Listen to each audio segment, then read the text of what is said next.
pedir que me acompañe. Vamos a poner este tiempo delante de nuestro Dios y pedirle que nos dé dirección y que podamos entender a detalle su palabra. Por favor, acompáñenme a orar. Vamos a poner este tiempo delante de nuestro Dios. Padre, te damos gracias en esta noche por permitirnos acercarnos hasta ti. Gracias, Señor Jesús, porque en tu corazón, Señor, siempre ha estado que nosotros nos acerquemos a buscar más de tu palabra. Te honramos y glorificamos tu nombre, Señor, porque nos diste el privilegio a nosotros, pusiste tus ojos en nosotros para caminar como tus discípulos, Señor. Permítenos entender muy bien este punto, Señor, y avanzar al propósito y al cumplimiento de ese propósito de reino que tienes para nosotros. Por favor, Señor, toma este tiempo para que formes en nuestros corazones y en nuestras vidas los hombres y mujeres del reino que tú quieres ver. Por favor, enséñanos esta noche tu palabra. Permítenos aprender, Señor, a detalle lo que tú has dejado escrito para nosotros. Que podamos aprender de tu misericordia, Señor, y de todos esos atributos que son importantes para nosotros y que son necesarios en nuestro caminar. Háblanos, Señor, de tu misericordia en esta noche. Te lo pedimos en el nombre de nuestro Salvador Jesús. Amén y amén. Vamos a seguir hablando de la misericordia. Es un segundo, no es el mismo tema, pero una segunda exhibición. Su misericordia, recuerden que hemos estado viendo los atributos de Dios, parte de los atributos de Dios. Dice la Biblia que nosotros fuimos hechos a imagen y semejanza suya, y es por eso que nosotros tenemos acceso a tener parte de sus atributos en nosotros. Un atributo muy interesante de Dios, por el cual muchos de nosotros, si no es que todos, estamos aquí, es su misericordia. La misericordia que Dios tuvo de cada uno de nosotros, que dice la Biblia que aún siendo pecadores, Cristo murió por nosotros, aún habiéndole rechazado, habiéndonos alejado, habiendo negado nuestra fe en algún momento, o tal vez algunos pues descarriados, algunos pues nunca habiendo conocido de Dios hasta que se acercaron, otros funcionando tal vez como el hijo pródigo, habiendo conocido y se alejaron de Dios. Diferentes casos, diferentes escenarios, diferentes momentos, pero todos recibimos algo que se llama misericordia. ¿Qué es la misericordia? Lo vimos la clase anterior, pero solo para dar una repasada. Es básicamente la inclinación del corazón de Dios hacia traer consolación, a dar paz y seguridad en un momento difícil de una persona. Es cuando una persona está pasando por un momento de tribulación, un momento muy difícil donde está siendo sacudida su vida, y entonces la mano de Dios se ha extendido hacia esa persona y puede encontrar consuelo, puede encontrar incluso salvación.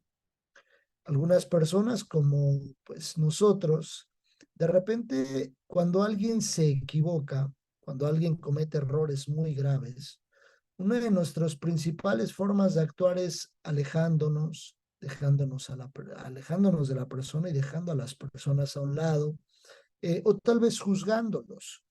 Al contrario de Dios, lo que Él hace en este tiempo es extender misericordia para que la persona se sienta aceptada. Es un deseo y una demostración del afecto de Dios, es la ternura con que Él nos trata, es el cuidado de Dios hacia nosotros, es el sufrir con cada uno lo que padece, se compadece y comparte lo que siente en esa circunstancia. Este último punto que dice se compadece y comparte lo que se siente, habla de empatía. Quiero que desde este inicio vayamos viendo algunos rasgos de cómo opera la misericordia y cómo lo vemos desde el corazón de Dios por medio de Jesús. Vamos a el Evangelio de Marcos, capítulo 8. Ahora acompáñenme a Marcos 8. Y vamos a ver un versículo que a mí me llamó mucho la atención, que me permite ver lo lindo que es Dios en su corazón. Algo que tenía el Señor Jesús es que en su caminar, él tenía una vista holística, tenía una vista 360, volteaba a todos lados, observaba, siempre poniendo atención en los detalles mínimos. Algunos de los discípulos nomás como que veían por encimita o veían solo lo que las personas reaccionaban, no veían mucho más a profundidad y a detalle. Es como si Jesús pasara por una casa que aparentemente estuviese limpia, una casa que recientemente limpiaran, y Jesús empezara a pasar por los rincones, el dedo para evaluar si había polvo, si había limpiado bien, levantaban los muebles. Dios, Jesús, nuestro Jesús, siempre buscaba revisar en la profundidad y a detalle para entender la necesidad propiamente de la persona. Dice Marcos 8, en aquellos días, como había una gran multitud y no tenían qué comer, vean el escenario, eran una multitud, y dice, y no tenían qué comer, tenían hambre. Cuando vemos la Biblia desde un entorno como mucho más amplio y solo leer de corrido, podemos ver algunos detalles y hacer pausas. Desde ese primer versículo que leemos, capítulo 8, verso 1, dice, en aquellos días, como había una gran multitud y no tenían que comer, Jesús llamó a sus discípulos y les dijo, hay mucha enseñanza en el versículo 1. Jesús quería dejarles una enseñanza a los discípulos. Tal vez los discípulos no se habían dado cuenta que la multitud no tenía que comer. O tal vez pues ellos en su afán de solo cuidar al maestro, en su afán de venir aprendiendo de la caminada, ¿no? El observar tal vez algunos detalles muy por encima, olvidaban observar a profundidad la necesidad o a profundidad lo que podía estar sucediendo en el entorno. Nosotros estudiamos la Biblia y hoy vemos de una forma mucho más pues teleférica, vemos hacia abajo la Biblia y decimos, híjole, puedo analizar todo esto en torno de lo que sucedía alrededor de ese momento. Y dice, y no tenían qué comer, había hambre. Pero también tenemos que entender que en el hambre había personas como adultos mayores, niños, niñas, jóvenes, mujeres. Tal vez había mujeres en ese momento amamantando a niños. Tal vez había hombres o mujeres enfermos. La necesidad era muy interesante. Y dice, y les dijo, tengo compasión de la gente. Ese es exactamente lo primero que Jesús le dice a los discípulos. Tengo compasión de la gente. Esa es la misericordia de Dios. El que Dios puede observar y en su omnipresencia y en su omnipotencia, Él puede observar un entorno mucho más amplio e identificar la necesidad de cada una de las personas. Porque dice más adelante que tenían 3 días que estaban con Él, 3 días que le seguían. Había ya 3 días que venían caminando con Jesús. No dice la Biblia si alguno se acercó y le dijo, oye, danos de comer, tenemos hambre. En este texto no se lee. Pero es muy interesante que Jesús estaba evaluando. Cuando nosotros podemos platicar con una persona y evaluamos mucho más a profundidad lo que puede estarnos diciendo entre líneas, el aspecto de su rostro, su forma de comportarse, su forma de actuar de esa persona, entonces vamos a entender mucho más la misericordia, porque no solo es ver por encimita. Alguna persona ahorita podría estar platicando con nosotros muy bien, y entre líneas permitirnos ver que se siente realmente muy mal, que tiene hambre desde hace 3 días, como esta multitud. Y dice, tengo compasión de la gente. Por supuesto, es un atributo de Dios. Es una inclinación propiamente que tiene Dios al bien hacia con las personas. Es una inclinación que Dios tiene. Dios tiene una inclinación a hacer el bien. En la Biblia leemos algunos momentos en los que algunas personas se llenaron de lepra, cayó juicio, se los tragó la tierra, algo pasó muy feo y fue un juicio sobre las personas. Pero imagínense a qué nivel tenemos que llegar a desobedecer nosotros, que si Jesús le dijo al discípulo, perdona 70 veces 7, el nivel de tolerancia que Dios tiene hacia con nosotros es altísimo, a reserva de que nosotros colmemos la paciencia de Dios y terminemos por nuestra desobediencia. Dios dice en Romanos que los entregó a sus pecados y sus pasiones. El momento en el que Dios los dejó solos, dijo, ya, o sea, te suelto para que tú hagas lo que tú quieras. Si tú regresas, yo voy a tener compasión de ti. Es interesante que la compasión de esta multitud se gestó habiendo caminado con Jesús. Jesús fue movido a compasión, a su natural inclinación a hacer el bien, pero los hombres los hombres que estaban ahí en la multitud caminaron previamente con él. Este fin de semana en la iglesia donde yo estoy, llegó una persona con hambre, por supuesto, y a veces nosotros tenemos que ser muy cuidadosos y muy sabios cómo atendemos esos casos. No necesariamente vamos a darles a todos 10 pesos o a todos les vamos a dar de comer. Hay que ser muy sabios, y lo mencionábamos la clase anterior. Y algo muy interesante es que de repente las personas solo van a querer eso, el alimento. Y nosotros tenemos que primero darles el alimento de vida y después darles el alimento que va a saciar su hambre. Por supuesto, lo ideal es ayudarles, darles de comer, compartirles el pan, pero siempre que se lleven un conocimiento de Dios. Y dice, tengo compasión de la gente porque ya hace 3 días que están conmigo y no tienen que comer. Y si los enviaren en ayunas a sus casas, se desmayarán en el camino, pues algunos de ellos han venido de lejos.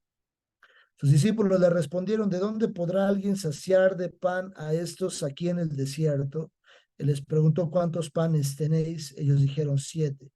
Entonces mandó a la multitud que se recostase en tierra y tomando los 7 panes, habiendo dado gracias, los partió y dio a sus discípulos para que los pusiesen delante. Y los pusieron delante de la multitud. Tenían también unos pocos pececillos y los bendijo. Mandó que también los pusiesen delante. Y comieron y se saciaron y recogieron de los pedazos que habían sobrado 7 canastas. Jesús tuvo compasión de ellos. Dice el Salmo 51:1, ten piedad de mí, oh Dios, conforme a tu misericordia, conforme a la multitud de tus piedades, borra mis rebeliones. En su momento yo les decía que las veces que nosotros vayamos a pedirle perdón a Dios, les tengo una noticia. Dios nos va a perdonar. Dios nos va a perdonar. Si hoy cometo un error y mañana vuelvo a cometer el mismo error, Dios nos va a perdonar. Oye, entonces, pues puedo cometer errores diario, ahí está el riesgo. Para nosotros como cristianos existe un riesgo muy, muy grande. Hay dos cosas que van a pasar como garantía en nuestra vida. Vamos a morirnos, algún día nos vamos a morir, o Cristo viene por su iglesia, en lo que dice Tesalonicenses como el arrebatamiento. Si tenemos esa garantía de que va a llegar a un punto y ese punto no sabemos cuándo va a ser, si nos toma desprevenidos y ese día lo estábamos haciendo mal, ya no va a haber oportunidad, ya no habrá una oportunidad. Nosotros vamos a entrar al cielo y tenemos que entrar al cielo. Si hablamos escatológicamente, la siguiente oportunidad sería para los que mueren como mártires en el periodo de la gran tribulación y en el periodo del apocalipsis. Pero me refiero al tiempo, a este tiempo, a la oportunidad de entrar como iglesia. Imagínense haber vivido correctamente muchos años, 50 años, y que llegados los 50 años en el corazón de Dios estaba escrito que la persona muriera, y que en ese día exactamente todo lo hizo muy, muy, muy, muy bien. En el último momento, si se equivoca, eso es lo que va a contar.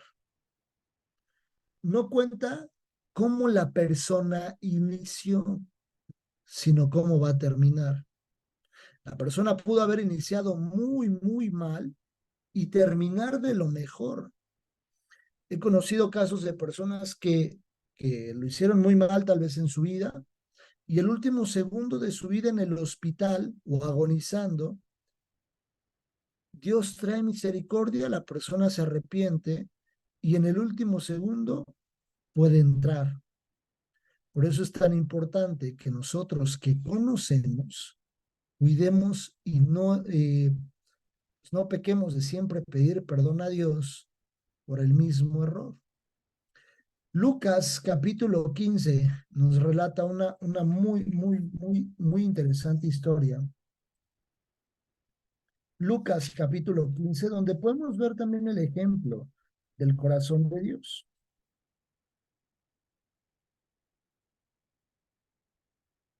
Dice la Biblia a partir del versículo 11. También dijo, un hombre tenía dos hijos. Y el menor de ellos dijo a su padre, Padre, dame la parte de los bienes que me corresponde, y les repartió los bienes. Muchos días después, juntándolo, todo el hijo menor se fue lejos a una provincia apartada, y allí desperdició sus bienes, viviendo perdidamente. Y cuando todo lo hubo malgastado, vino una gran hambre en aquella provincia y comenzó a faltarle. Y fue y se arrimó a uno de los ciudadanos de aquella tierra, el cual envió a su hacienda para que apacentase cerdos. Y deseaba llenar su vientre de las algarrobas que comían los cerdos, pero nadie le daba. Y volviendo en sí, dijo, ¿cuántos jornaleros en casa de mi padre tienen abundancia de pan y yo aquí perezco de hambre? Me levantaré e iré a mi padre y le diré, Padre, he pecado contra el cielo y contra ti. Ya no soy digno de ser llamado tu hijo, hazme como a uno de tus jornaleros. Y levantándose vino a su padre, y cuando aún estaba lejos, lo vio su padre y fue movido a misericordia. Misericordia es algo que se mueve desde las entrañas.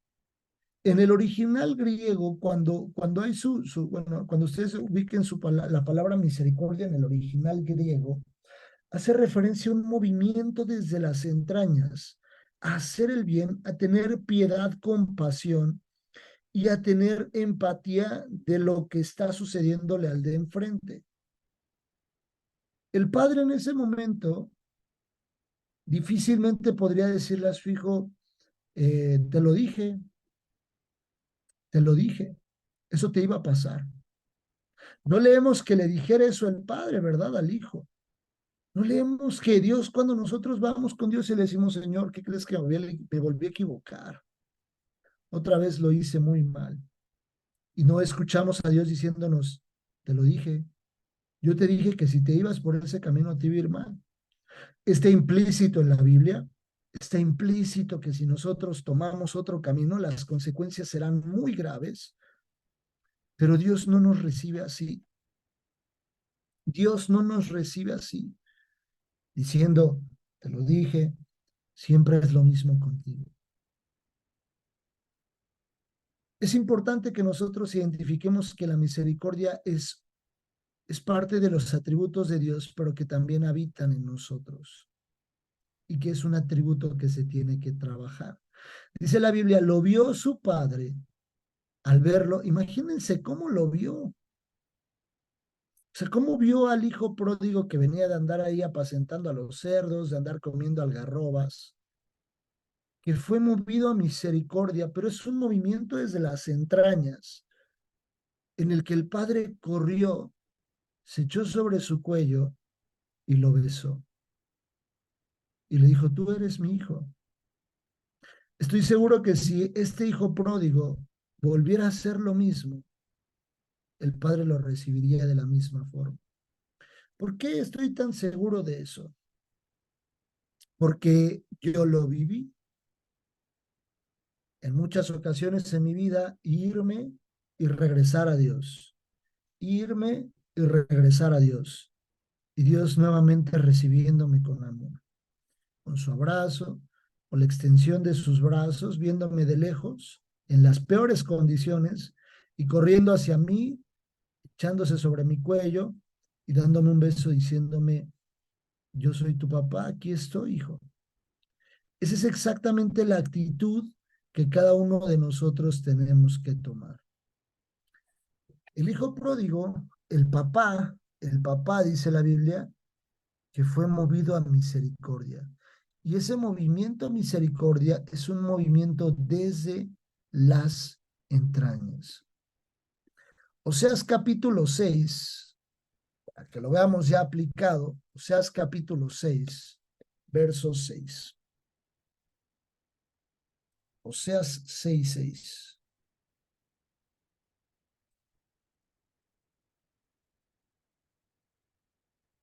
Dice la Biblia en este versículo, sin leer el antetexto y el postexto, pero tomamos este versículo porque dice, porque misericordia quiero. ¿Quién dijo eso? Dios. Eso, si ustedes leen el antetexto, esto lo dice Dios. Dice, misericordia quiero y no sacrificio. Dios no está, digo, ya hoy en día para nosotros el sacrificio no aplica en la parte del Antiguo Testamento, porque en el Antiguo Testamento pues había sacrificio. ¿Cuál era el sacrificio que se hacía? Pues una vez al año se llevaban en el día de la expiación, en el Yom Kippur, se llevaban los tres animales, el sumo sacerdote tomaba un animal, lo mataba y con la sangre la esparcía dentro del tabernáculo, en el lugar, en el altar de oro, ahí lo esparcía también dentro del lugar santísimo, donde estaba el propiciatorio, y rociaba con el dedo 7 veces, dice la Biblia, y luego en todos los elementos del tabernáculo, con el objetivo de hacer expiación por sí y por toda bueno, por toda su casa y por todo el pueblo. Eso es lo que sucedía. Hoy ya nosotros no tenemos que hacer un sacrificio de tomar un palomino, de tomar un vacuno, de tomar un animal y llevarlo hasta el templo y decir, aquí traigo mi animal, un animalón porque el pecado que traigo es un pecadón. Y entonces ponerlo ahí, poner mi mano, que entonces haga expiación el sacerdote por él y por mí también, para que Dios me redima por mis errores. Llevarlo a hacer expiación. Ya no funciona así. Y llegó un punto en la Biblia en lo que Dios les dijo, es que yo no quiero sacrificios, misericordia es lo que quiero, que sean misericordiosos ustedes. Eso está 100% aplicable para nosotros, 100% aplicable para nosotros. Dios espera misericordia de nosotros hacia las personas. De entrada, Dios espera que seamos misericordiosos con nuestra propia familia. Y cuando alguien comete un error, no seamos los primeros en decir, otra vez, ¿no? Otra vez tú. Siempre lo mismo contigo. Mira, yo creo que Dios no nos trata así. Y algo que Dios espera ver en nosotros es misericordia. Quiero compartirles, Dios me da la oportunidad de compartir liderazgo en la facultad. Y uno de los liderazgos, más bien el liderazgo más hermoso que nosotros podemos ver es el liderazgo de Jesús. El liderazgo de Jesús es un liderazgo que se imprime no con conquista. En el tiempo del Antiguo Testamento, los pueblos, las tierras, siempre se ganaban y las posiciones se ganaban por medio de la conquista. ¿Qué sucedía en la conquista? Los golpes, espadazos, las formas tan cruentas o crueles de poder ganar un reino y traer a los reyes y arrastrar a sus reyes.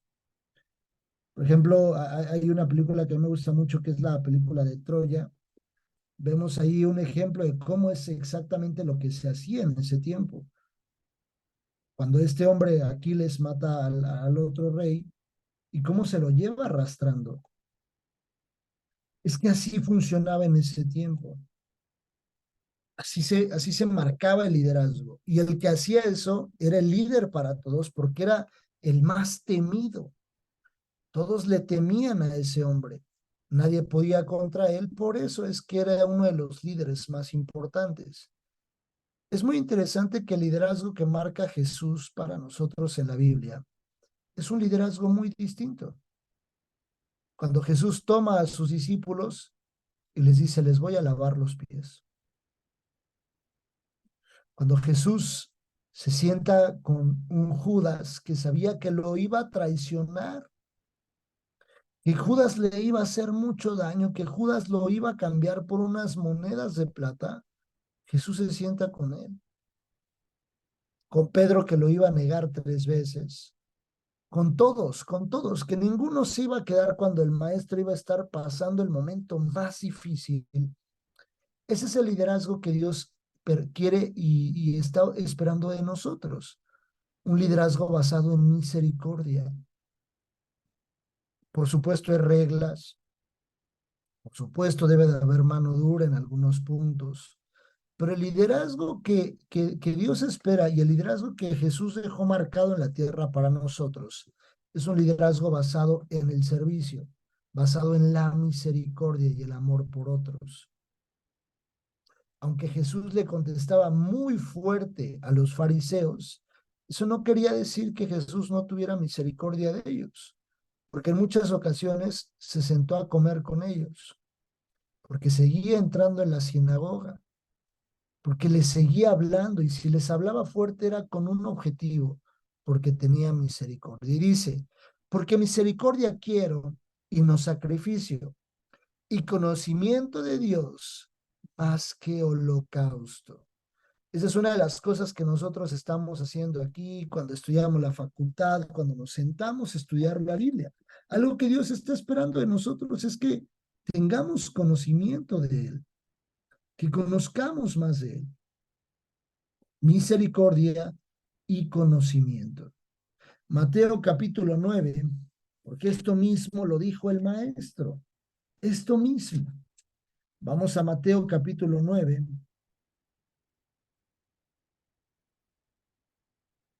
Vayan ahí en Mateo 9, a partir del verso 9, por favor. Dice la Biblia, pasando Jesús de allí, vio a un hombre llamado Mateo, que estaba sentado al banco de los tributos públicos, y le dijo, sígueme, y se levantó y lo siguió. Uno de los liderazgos y uno de los llamados, perdón, más lindos que yo puedo ver en la Biblia, todos son hermosos, pero el de Mateo me llama mucho la atención, porque Mateo termina sirviéndole a Jesús adelantito. Adelantito después de su llamado, dice que lo llama, le dice, levántate, Mateo lo sigue, y adelantito, Mateo está haciendo un banquete, está haciendo una comida para Jesús. Mateo se levantó y de lo primero que hizo fue empezar a servirle. Y dice, y se levantó y le siguió. Y aconteció que estando él sentado a la mesa en la casa, he aquí que muchos publicanos y pecadores que habían venido se sentaron juntamente a la mesa con Jesús y sus discípulos. Cuando vieron esto, los fariseos dijeron a los discípulos, ¿por qué come vuestro maestro con los publicanos y pecadores? ¿Por qué Jesús se sienta con ese tipo de personas? ¿Por qué Jesús se sienta con los pecadores?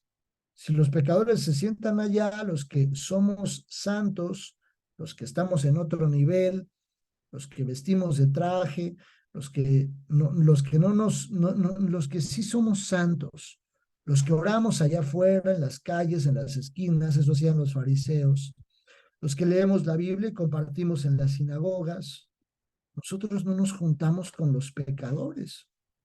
¿Por qué se junta con los publicanos, los que son rechazados por todos? Y dice Jesús, al oír esto Jesús les dijo, los sanos no tienen necesidad de médicos, sino los enfermos. Ahí les estaba dando una enseñanza muy fuerte. Jesús les dijo, los que ya están sanos, los que ya se merecen el cielo, pues no necesitan de mí. Los que ya se merecen el cielo. ¿Por qué? ¿Por qué lo dijo de una manera tan entre comillas? Porque les quería hacer ver que ninguno podía entrar, porque ninguno estaba 100% sano. Todos tenían, digamos que un pie cojo, todos tenían una mano sin un dedo, todos tenían lepra, algunos otros tenían enfermedades. Me refiero a las enfermedades del alma, no una enfermedad fisiológica, una carencia fisiológica.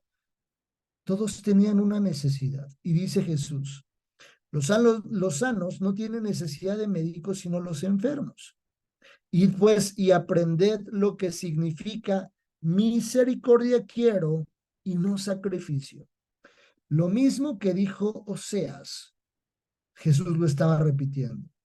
Y Jesús les dice, id y aprended lo que significa misericordia quiero y no sacrificio, porque no he venido a llamar a justos, sino a pecadores al arrepentimiento. Es justo lo que Jesús está esperando de nosotros, que los llevemos al arrepentimiento, que las personas que necesitan de Él, así como nosotros, los llevemos al arrepentimiento. Y dice, misericordia quiero, no sacrificio. Finalmente, algunos datos, algunos versículos que son importantes considerar. Segunda carta a los Corintios, tienen que ver con este tema. Segunda carta a los Corintios, capítulo 1, versos 3 al 5, dice, bendito sea el Dios y Padre nuestro, Señor Jesucristo, Padre de misericordias y Dios de toda consolación, el cual nos consuela en todas nuestras tribulaciones, para que podamos también nosotros consolar a los que están en cualquier tribulación por medio de la consolación con que nosotros somos consolados por Dios. Porque de la manera que abundan en nosotros las aflicciones de Cristo, así abundan también por el mismo Cristo nuestra consolación. Nosotros lo tenemos a Él. Nosotros lo tenemos a Él. Si nosotros nos sentimos abatidos, tribulados, descontentos, nos sentimos tristes, que no podemos, que no avanzamos, que duele, Dios no está esperando que nos quedemos sentados conmiserándonos. Dios lo que está esperando es que vayamos con los que necesitan en ese momento. Porque dice el versículo 4, el cual nos consuela de todas nuestras tribulaciones. Entonces, ya habiéndonos consolado, dice, para que podamos también nosotros consolar a los que están en cualquier tribulación. Qué hermoso que Dios, cuando nos consuela, nos cede una responsabilidad. Cuando Dios nos trae consuelo a nosotros, Dios cede a nuestras vidas una responsabilidad y nos dice, ahora ve y consuela a los otros. Es un versículo de mucha responsabilidad. Dios dice, de tus problemas, de tus tribulaciones, de tus descontentos, de tus necesidades, tranquilo, me ocupo yo. Yo te consuelo a ti. Tienes necesidad, yo te consuelo a ti. Ahora ve tú y consuela a los demás. Y yo ya te he consolado a ti. Es una responsabilidad que Dios nos cede. Santiago capítulo 2, verso 13, dice la Biblia. Porque juicio sin misericordia se hará con aquel que no hiciere misericordia, y la misericordia triunfa sobre el juicio. Ya te cedió la responsabilidad y ahora nomás nos deja ahí escrito y dice, juicio sin misericordia se hará con aquel que no hiciere misericordia. Entonces la misericordia es una responsabilidad, es algo que tenemos que vivir, es un atributo que tenemos que entregar, es un atributo que sí o sí se debe de ejecutar. Y finalmente, nomás para cerrar la pinza, para que no nos quede duda que es real lo que la Biblia dice, Mateo 18. Dios nos deja escrito en Mateo 18, perdón, a partir del verso 23 al versículo 35, la parábola de los dos deudores. No la voy a leer toda ya por el tiempo, Pero quiero que nos enfoquemos en los últimos versículos. Dice la Biblia.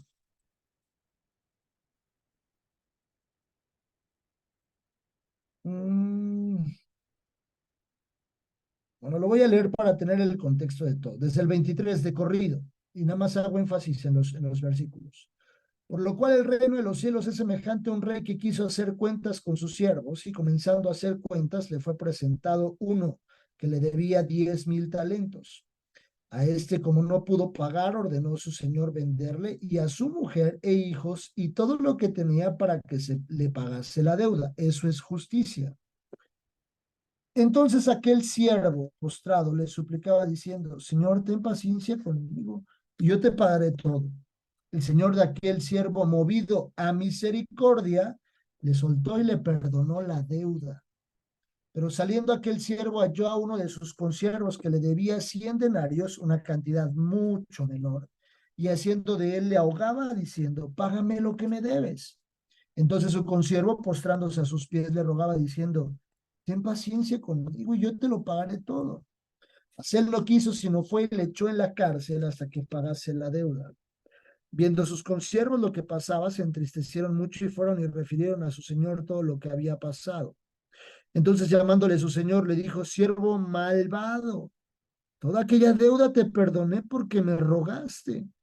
¿No debías tú también tener misericordia de tu consiervo, como yo tuve misericordia de ti?